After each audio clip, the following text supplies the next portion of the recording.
There's a new drug on the market to help slow the progression of Alzheimer's disease. In the coming months, some of the first Novant Alzheimer's patients could receive it. Queen City News anchor Ann Wyatt Little caught up with the interim director for memory care at Novant Hospital.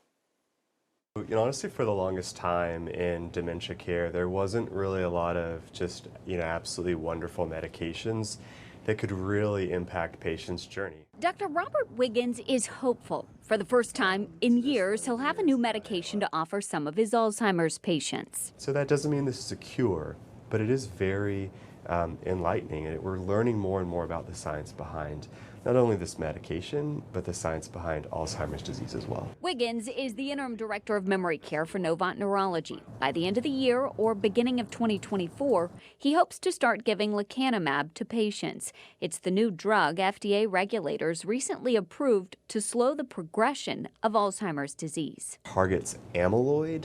Amyloid is this abnormal protein that kind of clumps up in our brains, and we actually can see this amyloid on scans, on brain scans, and that's one of the ways that we can more recently kind of fully diagnose that yes, Alzheimer's is the diagnosis of this person's dementia. The drug will be given by infusion under medical care and requires scans to track progress.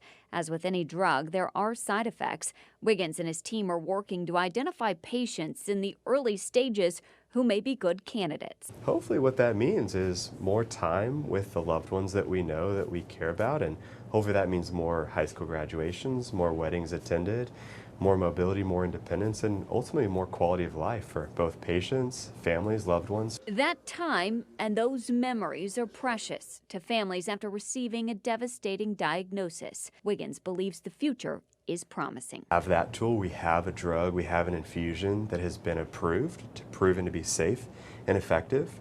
There are also other versions or similar medicines using similar mechanisms that are about to be, likely to be approved as well. In Charlotte, Ann Wyatt Little, Queen City News.